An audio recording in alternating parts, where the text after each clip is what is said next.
السلام علیکم، welcome to I R T. ناظرین، اسلامی تاریخ کی طرف اگر ایک نظر ڈالی جائے تو ہمیں کئی ایسی شخصیات کے نام ملتے ہیں جنہوں نے اسلام کی سربلندی اور اسلام کی اشاعت کی خاطر اپنی جان و مال قربان کر دی۔ آج ایک ایسی ہی شخصیت کا ذکر کرنے جا رہے ہیں جس کی تاریخ میں کوئی مثال نہیں ملتی۔ بیت المقدس اگر اب تک قائم ہے تو اسی شخصیت کی وجہ سے آج تک قائم ہے۔ دوستو، ہم بات کر رہے ہیں جلال الدین خوارزم شاہ کی۔ ناظرین، خوارزمی سلطنت وسط ایشیا اور ایران کی ایک سنی مسلم سلطنت تھی۔ خوارزمی سلطنت کافی عرصے تک سلجوقی سلطنت کے ماتحت رہی اور 11ویں صدی میں آزاد ہو گئی، لیکن اس سارے عرصے میں خوارزمی منگولوں کے ظلم و جبر اور جارحیت کا شکار رہے۔ سمرقند، غزنی، گرگانج، تبریز اس کے اہم فتح کردہ علاقے تھے۔ اس میں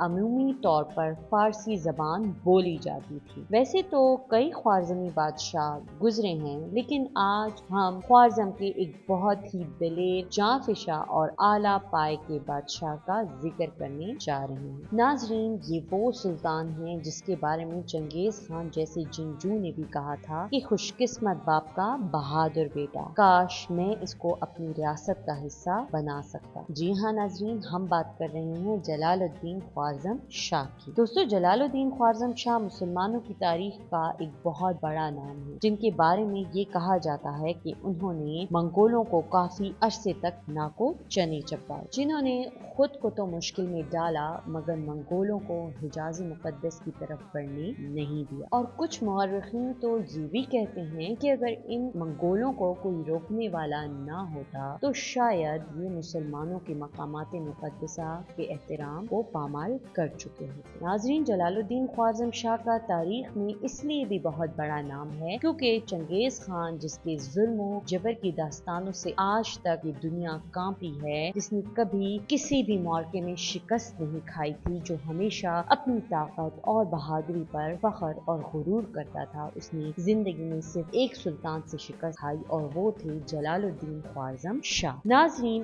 خوارزمی سلطنت کا چنگیز خان سے جنگ کا سلسلہ کافی عرصے سے شروع ہو چکا تھا۔ سلطان علاء الدین، جو کہ جلال الدین خوارزم شاہ کے والد تھے، انہی کے دور حکومت سے یہ جنگ کا سلسلہ جاری تھا۔ سلطان علاء الدین کی سلطنت کا خاتمہ بھی ان منگولوں کے ہاتھوں ہی ہوا۔ جب سلطان علاء الدین کی سلطنت اس کا قبیلہ اور خاندان کو تباہی کے دہانے پر لا کھڑا کیا تو سلطان علاء الدین اپنے چند ساتھیوں سمیت خوارزم کو چھوڑ کر بھاگ گیا اور اس کی اسی بزدلی کا نتیجہ جلال الدین خوارزم شاہ کو کئی عرصے تک بھگتنا پڑا۔ جب منگولوں نے سلطان علاء الدین کو ختم کر کے قتل کر ڈالا تو اس کا خاندان بے یار و مددگار ہو کر بکھر گیا۔ سلطان علاء الدین کے 5 ہی بیٹے تھے، جن میں سے جلال الدین خوارزم شاہ کافی بہادر اور جنگجوئی صلاحیتیں رکھتے تھے، اور جیسے جیسے وہ جوانی کی عروج پر پہنچنے لگے، جلال الدین کے دل میں منگولوں کے خلاف نفرت اور بدلے کی آگ بھڑکتی چلی گئی۔ کافی عرصے تک خوارزمی خاندان کو کسی نے نہیں دیکھا تھا۔ جلال الدین خوارزم شاہ نے جیسے ہی ہوش سنبھالا تو اس نے اپنے خاندان اور اپنی ریاست قائم کرنے کے لیے تدبیریں بنانا شروع کر دی۔ اس کے لیے اس کو ایک تگڑی فوج چاہیے جو اس وقت اس کے پاس نہیں، لہٰذا اس نے افغانستان جا کر لوگوں کی حمایت حاصل کی اور اپنی فوج میں بہترین لوگ قائم کیے، ان کی تربیت کی تاکہ آئندہ آنے والی جنگ، جو کہ وہ بہت پہلے سے سوچ چکا تھا، اس کے لیے تیار ہو۔ یہ جنگ وہ اپنے خاندان اور اپنے باپ کے قاتلوں یعنی منگولوں اور خصوصاً چنگیز خان سے کرنا چاہتا تھا۔ ناظرین، یہاں سے خوارزمی سلطنت کا ایک بار پھر سے عروج کا دور